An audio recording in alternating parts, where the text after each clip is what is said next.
How's everybody doing? All right. This is our second debate of the year. The last one went really well. We got YouTube famous, like over 3,000 views. So clap for yourselves for that. A few things before we get this started. First, I want to make it very clear that you will be videoed. So if you have a problem with that, like if that bothers you, then you will just have to exit, because by stepping in here and participating in dialogue, it is a known that you will be recorded and it will go public. So the consequences of that are what they are. So anything that you say can and will be used against you, possibly. Also, we want to apologize for the little bit of a late start. Had a few technical difficulties, but it is what it is. I think we're going to get this thing rolling. The topic today is gun control. And with that being said, I want to first make it very clear that this is not an argument. This is a conversation. You can call it a debate or whatever you want, but it's really just a sophisticated conversation. Therefore, if anyone attacks anyone, then you will be removed.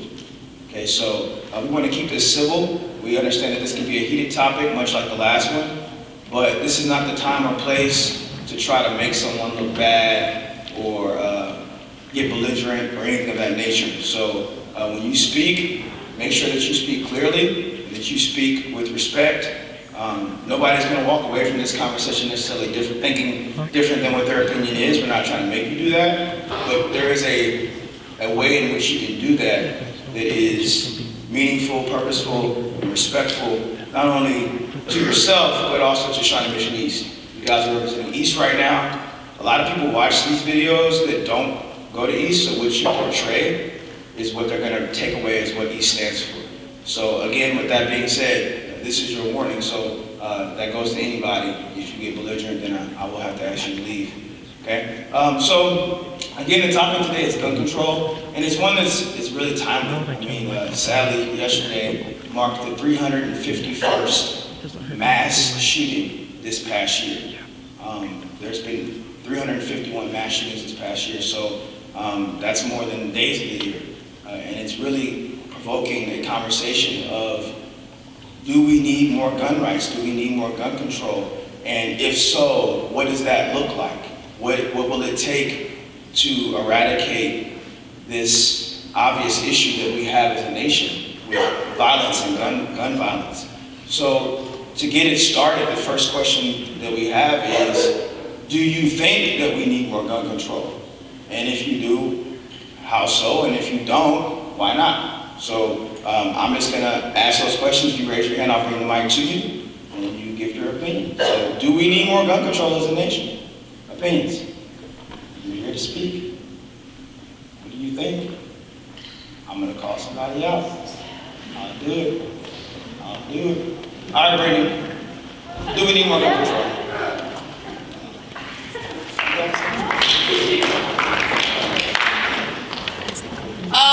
Okay, wow, that's loud. Okay, I'm not necessarily like all the way left on this issue, but I would definitely say we do need more gun control. 151 mass shootings is a little ridiculous. 351 mass shootings is ridiculous, and the fact that there's people who are on a no-fly list, like Obama said last night, that can't fly out of the country or within the country, can go and get any type of gun they want at Walmart or Cabela's is just absurd, I think. Other opinions? Other opinions? Is there no response? All these people just came here to listen to Brittany. She just drops the mic and walk away. You got a hand? Oh, there we go. Okay, great. I don't even think I need to introduce his name. Everybody knows who he is. I agree that we need more background checks and stuff, but I don't think there's a way to really prevent mass shootings like that, because obviously guns are going to get in the hands of all of them. I think that arming more citizens would help with that. So, yeah. Okay, so he says that the response is possibly arming more citizens, which It's excellent you bring that point up because you have, I believe, 3 or 4 presidential candidates right now who said the same exact thing. Donald Trump, Ben Carson, they all said that had the Paris attacks, had more public people had been armed, then maybe those attacks like that would not have happened. So what is your response to that? Just like just like a fun fact, like if you have a gun, you're more likely to die from gun-related violence in owning a gun. So I don't think that everyone owning a gun would make gun violence less prevalent. Like that just sounds kind of backwards, I guess. I did some research last night on like the 3 most economically powerful countries in the world. So it's us and China and Japan. And we, as you guys know, we don't have, like, it's legal for civilians to get guns, but in China and Japan, it's not legal for civilians to get guns unless they're going through an organization that's licensed for hunting. And we're the 13th most, like the 13th highest in gun-controlled homicides for, like, per 100,000 people, and it's 61, but in China and Japan, it's under 1%. It's 0.6, or 0.2, and China isn't even in the top 70. So I think that if we had the laws that they had, it would be as low as theirs is. So. Are there any opinions on that side that want to counter? Because they have a lot of hands over here. I don't want to be unfair. Okay? More opinions? I agree that there should be more, make it harder for some people to get guns because I don't feel safe knowing that just anyone can have a gun, especially when they're trying to go out and shoot people. So I think we should have more restrictions on people that can get guns. Yeah, and just to note, and I'll come over here, I think when we talk about gun control, a lot of times the mindset is that like it means that we're going to try to take everybody's guns away, which first of all is not possible, and second of all, it's not legal, right? So what does that mean? Like when we say gun control, what are we actually trying to say? Okay, but Drake, did you still want to respond? Okay. I mean, I think putting background checks on guns, then, I mean, there is background checks, and I think that's a good thing, but it's kind of like drugs. Like, drugs are illegal, but people still get their hands on drugs. So I think that if someone with a bad criminal record wants a gun, they're probably going to get a gun. So there's nothing to stop them from having it, right? Sean?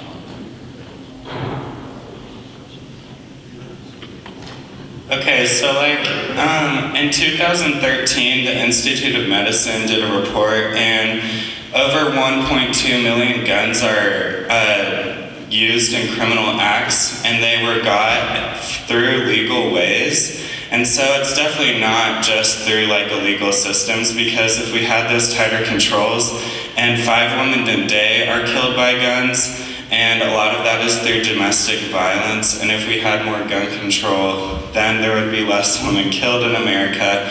And it's some crazy statistic, like 88 guns per 100 people in America. Like, is that really necessary? Like. Also, oh wow, with the argument that like people are gonna get guns anyway, so it doesn't matter. So like, if I'm like addicted to meth, you might as well just like give me meth and like make meth more accessible, because like I'm gonna get it anyways. Like.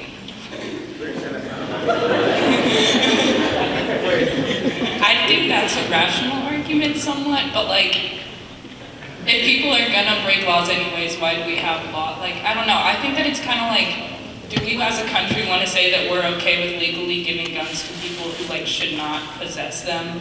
Like, I just think that's like, is it something to be proud of to say that we like would give guns to anyone who wants a gun? I don't know. And we don't want to go on record putting meth and guns in the same context. So let's keep that off the record. Okay, so I understand what you're saying as if you're addicted to meth and people don't want you having meth and why don't you just give it to them, but that's not what Drake was trying to say. He was trying to say that people are going to get guns anyway, so saying that like restricting more guns is just going to it's not going to change the amount of violence, it's just going to increase the amount of people getting legally getting guns, because with marijuana and stuff, the more people want it, regardless if it's legal or illegal, they'll just find different means to come across those things. So just tightening down on the amount of on who can get the guns won't really solve anything, because that'll just lead to more illegal ways to get guns. Maybe we just charge $10,000 a box of bullets, so you can get as many guns as you want, but you just can't afford the bullets. And I agree 100% with background checks and probably making better background checks, but I also think that, wait, hang on, I had it.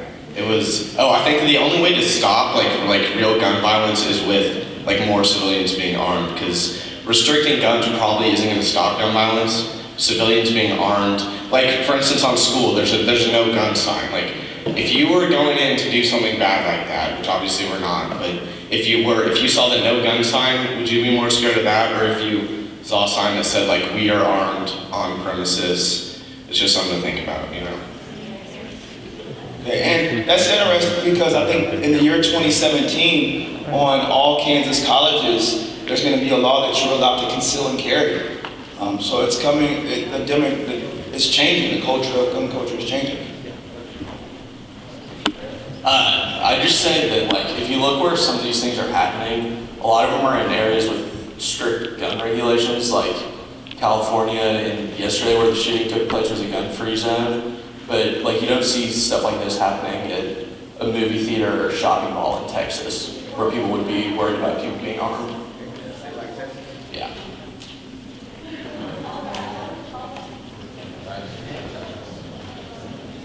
When he said Texas, he was saying in a state like Texas where they have more gun rights, then you don't see people, or where people are more armed regularly, you don't see those kind of incidents. The sad fact of this world is bad people will get guns. We look towards Paris and the attacks that happened there, and they are the strictest country in Europe when it comes to gun control laws. Look at what they had happen to them. They tried their best to prevent what happened by controlling guns and any kind of firearm that could put anybody in danger. Just because you go and ban things or make them harder for people to get doesn't mean they won't get them. So until we address the black market of illegal automatic firearm sales and under-the-table sales, we won't get anywhere, because the good people will go through the checks and get the guns, but the bad people will just skip the checks and go get the guns under the table for probably about the same price or a little more, and it's not going to fix anything. All right, so I see a bunch of hands over here. Nervous. I know some is All right. I don't have this mic thing happen to me too. Okay. I think with that though, Paris is one thing, and yes, it was tragic, but when you equal it out to the number of cases of mass shootings in America, it's not really something you can compare. Because yes, that was an instance where they weren't able to prevent it because they didn't have firearms or whatever, having every citizen have one. But that is one instance compared of years of there not being mass shootings. Of years where there wasn't, an elementary school getting shot up, or an office for the mentally disabled. That's not, it just doesn't happen there. And there's this one instance that was very organized that, had a lot of planning that went into it, and it was illegal, but it is one instead of 300. I want to get some new voice. So with the Paris attacks, they planned in Belgium, so I don't even know if the laws in Paris affected their ability to get guns, because they did not, they executed their attack in Paris, but they didn't plan it there. And also it was an ISIS organized event, and we have to consider that that's a very organized and very tragic event. But in America, a majority of our gun violence issues are not from these organized attacks. They're from just lone civilians who are able to get guns. And to Drake's point about the background checks, a lot of them are not criminals. They don't have a criminal record, so those background checks are not going to prevent them from getting guns with the current laws we have.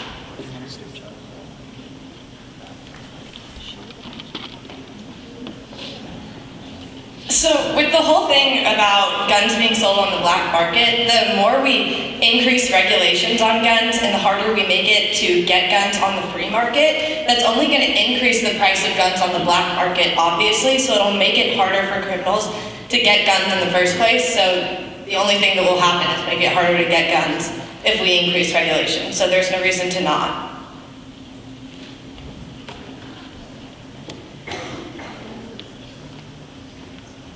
Who here knows of the Port Arthur Massacre in Australia in 1996? Well, it was a shooting in Australia, Port Arthur, and, well, afterwards, Australia put a lot of restrictions on guns and other things because they didn't want that to happen again. It was horrifying. And since then, guess how many there's been mass shootings that I know of. If I'm wrong, please correct me, but there's been 2 actually. Yeah, but only 2. We've had 351 in 1 year. Not even 1 year. Oh, wait. Oh man, Chris Justice in the house. Everybody get ready. Okay, so since Sandy Hook, the terrible shooting that took place back in 2012, more Americans have been killed by gun violence than there were American casualties in the Vietnam War. That was one of the bloodiest wars in American history, and yet we're not doing anything. Also, we need to understand the mental mindset of people who take part in mass shootings. They don't care if they're going to die. They go into places that they have connections to. They want to kill a few people and then themselves die.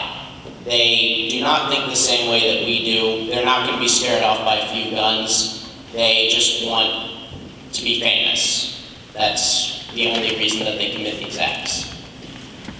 Okay, so that kind of brings up another point. I know I heard kind of Sean say something. And I think everybody's agreed, Drake, you agree as well, that we need more background checks. But what do those look like? I mean, because like, what do we need to check for to show if a person's stable or not enough to be able to carry a firearm?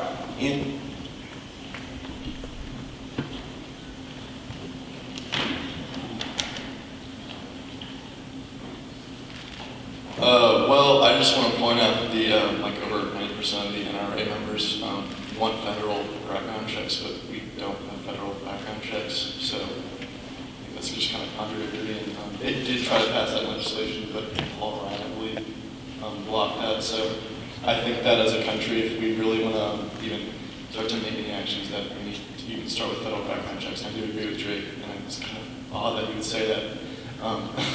But I think that if we really do want to change that, these background checks do really need to go in place, and we don't even have that. I think that if we want people, shooting, people twice a week or even more than 1 time in a day, I think that's a very scary thing. So what are these background checks going to look for?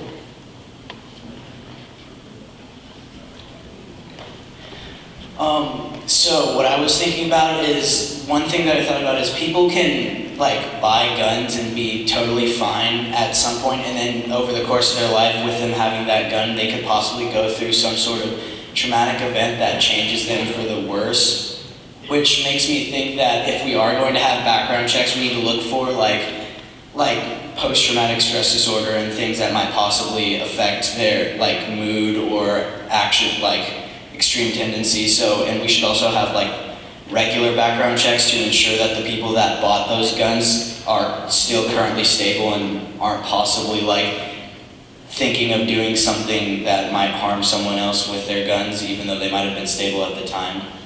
People change. He brings up a good point. How many of you in here have a driver's license? Okay. I know for my driver's license, every few years I have to go in and prove that I can still drive. I'm capable of working a vehicle, and if I break the law enough and show that I'm not a good driver, I'm not capable of driving, they're going to revoke my driver's license. So in some cases, I would say it's almost harder to maintain your driving capabilities than to maintain a gun.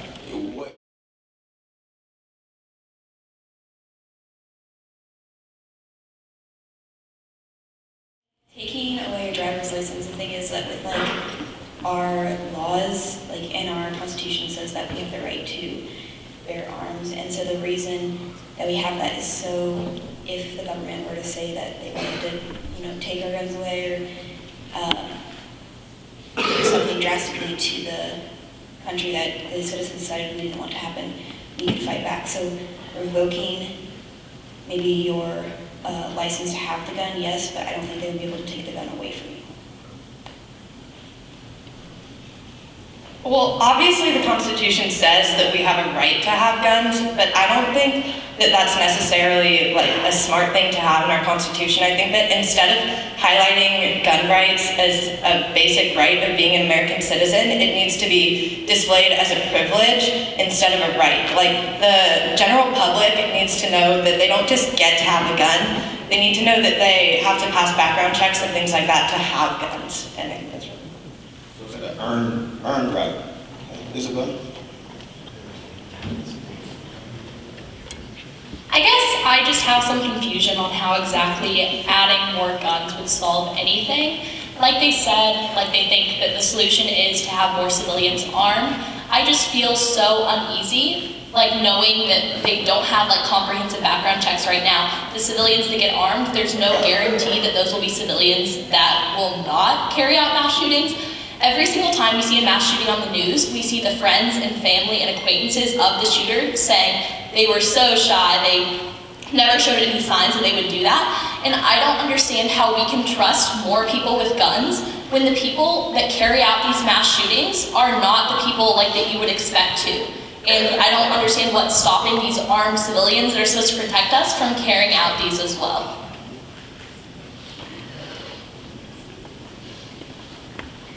Okay, in regards to the Second Amendment, I think it's important to remember that when that was written, we didn't have automatic firearms that could take out dozens of people at a time. And so that's my first point. And then additionally, when you're talking about background checks and psychological assessments, background checks, although they can indicate that someone may have had a violent past, they don't necessarily indicate that they'll have a violent future. And conversely, that also means that if they haven't had a violent past, you can't say for certain that they're not going to do something violent in the future. And as far as psychological assessments go, people grow and change throughout their lifetimes, not even physiologically, but also psychologically. And if you're stable when you pass your psychological assessment, that doesn't mean that one time you can't be depressed or develop some disorder later on in life, and your gun is going to outlast your psychological stability. I think she made some excellent points. And so then the question is, do we need to have a test where it's, if you buy a certain type of gun, especially these automatic weapons that are obviously made for killing human beings. Like, let's be very clear about it. They weren't made to go shoot Bambi. Bambi would explode. I don't want to ruin anybody's childhood, right? But if that's the case, then should you be on some kind of a list or document that says, well, you're obviously not necessarily high risk, but we need to keep in touch with you to make sure that you're keeping the same and right intentions. We'll go, I guess, some new voices.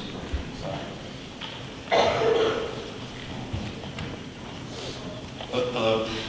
Currently, people on a no-fly list, people who the government says you can't fly on airplanes because they might be a threat, are allowed to own firearms. And that's not okay. People who own firearms, people who the government says is not trustworthy to fly on a plane but can own a firearm, that doesn't seem to correlate with what should happen with America. He's got to have his hand up for a while here.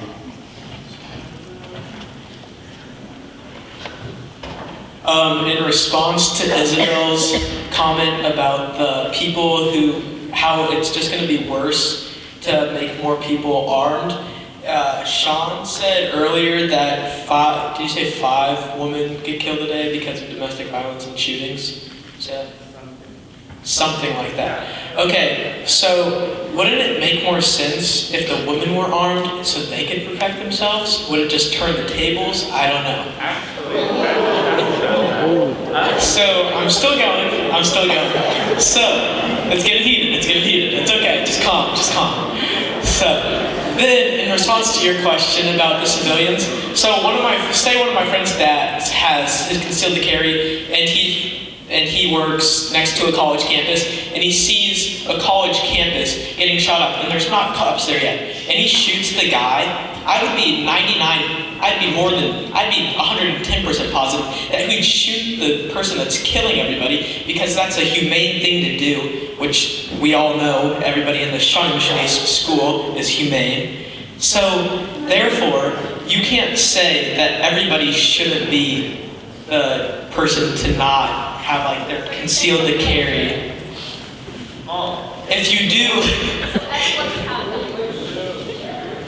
all I'm saying is that you think if I get my concealed to carry and I carry it around, I'm just gonna shoot people for fun. That's honest.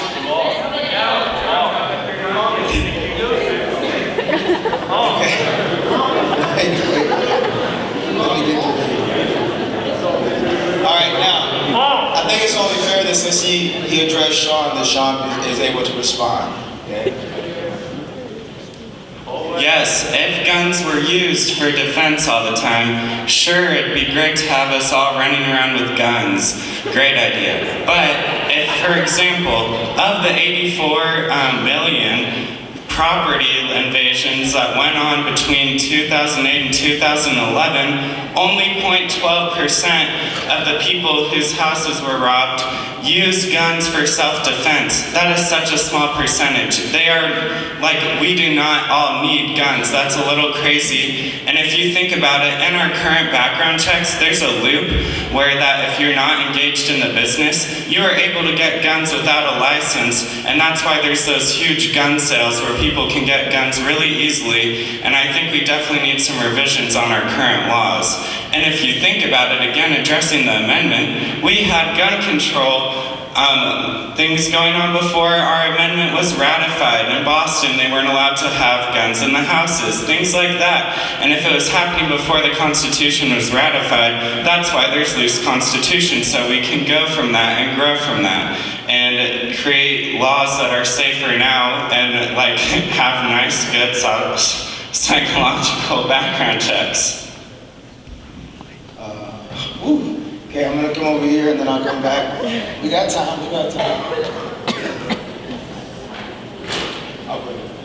All right, well, I think when you guys are talking about like taking away guns as much, you guys aren't remembering that you're taking away someone's right to self-defense. Like people need that. If someone's gonna come into your home with a gun, do you expect them to fight with their hands? Because when you take away someone's gun, you take away their self-defense, which was given to us by the Founding Fathers. To address Isabel's earlier point, she was confused on why having guns makes people more safe. And I just wanted to cite an incident that happened in 2012 in California. 3 armed men broke into someone's house while his kids were having a sleepover, and he protected his kids with a gun and shot all of the intruders. So that's an incident where guns made people more safe and saved 3 young lives. Okay, so Sean, you said that like something about people having guns didn't really matter. Well, most people who own a gun just own a hunting rifle and they keep it in a case. You're not just gonna sprint over to your case, scope in the gun, and then shoot them. Most people carry a sidearm on them, which having a concealed to carry is a right and a law. So more people probably should have a gun on them instead of keeping like your hunting rifle in a case. And I want to make a point before I give people a chance to respond. I think one thing, we all know that it's a right to have a gun. We all know we have that right. I think one thing we need to think about too, though, is that just because you have a gun doesn't mean you're equipped to use it properly. Like just having that gun doesn't necessarily mean that I know how to protect myself. Like, are you trained? Can you handle yourself under pressure? Those type of things. So if we're going to allow people to have guns, are we going to also allow them to get training to prove that they can actually handle them the right way? Okay, so. Bunch of hands over here. Okay, now Isabel got called out, so I gotta let her respond.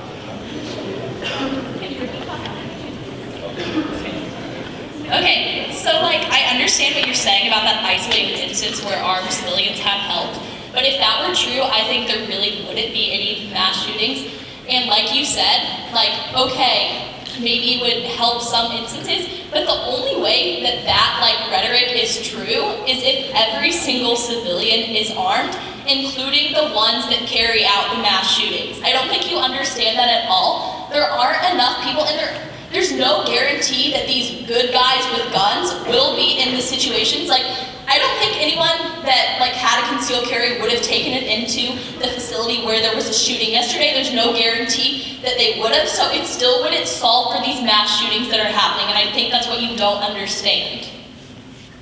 Okay, I just want to go back to what Joe said about how mass shootings don't happen in Texas because they have lax laws. Texas is actually tied for the 4th most mass shootings in the United States of our 50 states, and they're number 1 in the most fatal deaths from mass shootings. So erring to the side of lax gun laws is not going to result in less deaths, it's actually resulting in more. And then back to what she said and what everyone's referencing within the Second Amendment. So in 2010, it was clarified that private citizens can own guns, and that's your right. But in that same court case, McDonald versus Chicago, it was also clarified that the government has the right to put as many regulations and restrictions as they want to. So that's also under the Constitution and clearly legal.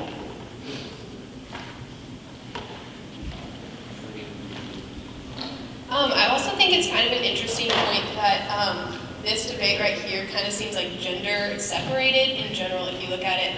And you guys are kind of saying that you need guns to defend yourselves, but statistically, women are more likely to need a gun to defend themselves, like women are more likely to get raped and get sexually abused. So it kind of seems backwards that in general right now, a large population of the girls are not wanting more guns in the country, and they want more gun control.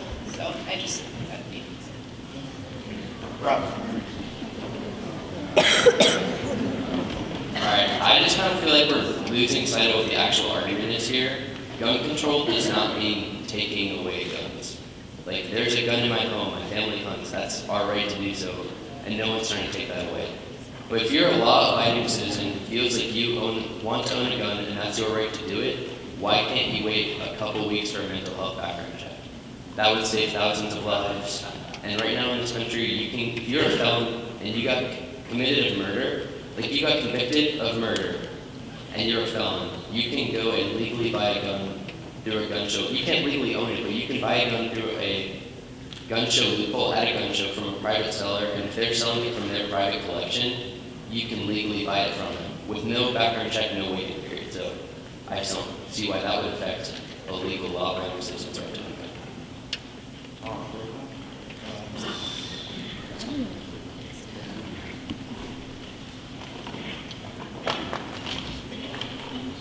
Alright, I think that instead of like focusing on how many guns there are, we should focus on the type of gun. Like, we don't need automatic firearms to go hunting. If people only had pistols and rifles, no one would be able to have these mass shootings. Maybe we should go back to muskets because it takes so long. Let's do that. I completely agree with what Robbie just said, that if people can buy guns legally, that's obviously not going to be good, and we need regulations. And so with what Drake was saying, if we give everybody guns and having the public more armed, that's only going to make it harder for us to find who is like doing criminal activity with guns. It's going to, like, we should look at a needle in a haystack analogy, and the needle is the people using guns for criminal activity. If we give more people guns, it's going to increase the amount of hay, and it's going to be harder to find the needle. So we should just increase regulations. So now let's show.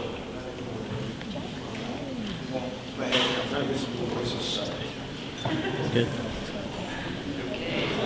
Okay, so personally, I'm a huge gun nut. I love to go out and hunt and shoot and all, but I really think that we should have huge regulations on type of guns that we can own. I mean, I still think I should be able to, if I really am eager to go out and get like a fully automatic rifle, I have the ability to do so. But for the most part, I think most of us should just be armed with like rifles and pistols, and that's it. You know, you really have to go to huge lengths to get like large and very powerful other types of firearms. All right, so along with the Second Amendment, it was created to help, like when the country was first starting, it was allowing citizens to have guns, to form militias, to defend against like the British and whoever was invading the country at the time. And to say, I guess, to regulate automatic assault rifles and such, I mean, if we are still if it's still the right to create a militia and defend against other countries, they're gonna have this higher, more advanced weaponry, and it's kind of our right to own it to defend against them with the same kind of weapons. Get over here.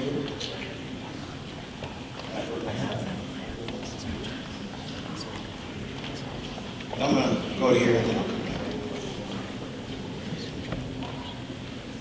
Okay, so everybody keeps saying that all these mass shootings are from automatic rifles. To get an automatic rifle, you have to have a Class II weapons license, which puts you on a federal watch list, and it is very limited to who gets in to own one. The firearms that are used in these mass shootings are semi-automatic, which means you pull the trigger and one shot goes off. So it isn't like you pull the trigger and then bam, 30 bullets are gone.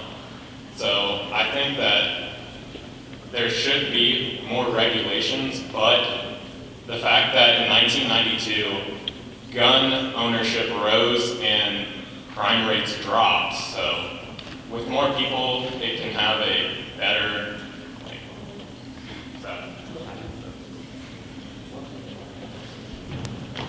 I mean, I agree completely with what Aldrich said, like whether it be our own government or other governments coming, if we don't have equal firepower, we're not going to be able to defend ourselves.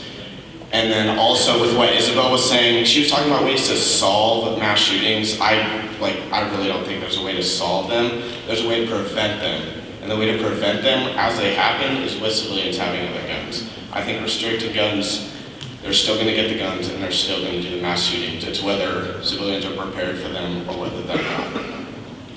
So I want to ask a question to Aldrich and you guys who are supporters. And then I'll get back to you guys, so relax. But what exactly are we arming ourselves to protect ourselves against? Because back in the time of the Second Amendment, it was very clear, like, okay, we gotta be prepared to protect ourselves against the British. But right now in the U.S., what is it, and you may have an answer to this, what is it that we're arming ourselves for? Is it other civilians with guns? Or is it just, or is there like a mass force that we're creating a militia to rise up against? I'm going to answer that question with another question, sorry, but I'm genuinely interested, like, how should we protect ourselves in mass shootings? Because that's kind of what we're revolving around in this debate, guns and how they relate to mass shootings. So how should we protect ourselves? Because criminals, as we've discussed, are going to get guns.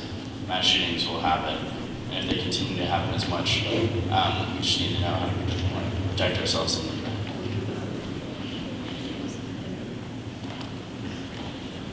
Drake's idea of arming citizens kind of works like this. It sounds really weird, but it's like mutually assured destruction. What it is if you go into a building trying to shoot up like civilians, you're assuming that those civilians are unarmed and you're just going to mow them down. Well, if Drake says if you arm more citizens, the idea is if you go into that building, you have more of a chance of running into someone with a gun ready to stop you. So if you both go at each other, you both have the equal chance of killing each other. So if you arm more citizens, people wouldn't want to try to do mass shootings in fear of possibly getting shot back from citizens having to happen to conceal guns with them.